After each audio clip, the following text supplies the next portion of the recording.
దేవునికి స్తోత్రం. త్వరలో రానయున్న రాజుల రాజుకే స్తోత్రం. యెషయా గ్రంథము 41 అధ్యాయము 9-10 వచనము.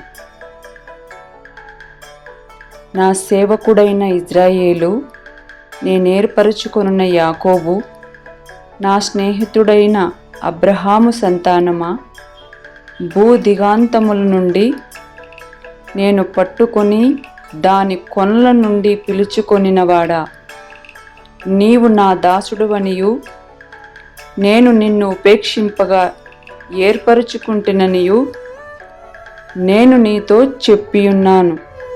నీకు తోడై ఉన్నాను, భయపడకుము, నేను నీ దేవుడనై ఉన్నాను. దిగులు పడకుము, నేను నిన్ను బలపరుతును. నీకు సహాయము చేయువాడను నేనే. నీతియను నా దక్షిణ హస్తముతో నిన్ను ఆదుకొందును. దేవుడు నాకు ఇచ్చిన ఇది గొప్ప వాగ్దానం. ఈ వాగ్దానం నన్ను బలపరిచింది. ఈ వాగ్దానం నన్ను బ్రతికించింది. ఈ వాగ్దానం నన్ను నడిపించింది.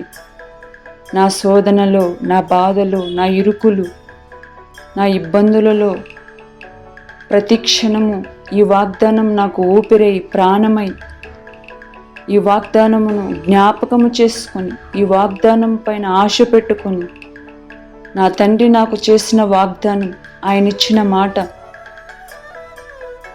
ఎన్నడూ తప్పిపోడు.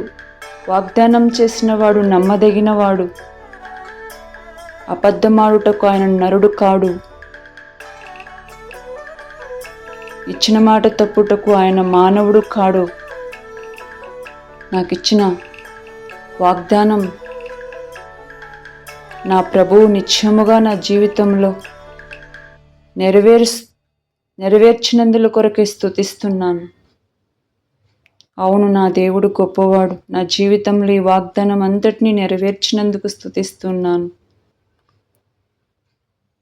ఈ గొప్ప వాగ్దానము కొరకై రాజుల రాజయ్యున్న నజరేయుడగు యేసుక్రీస్తు ప్రభు గొప్ప నామానికి స్తుతి మహిమ కలుగునుగాక.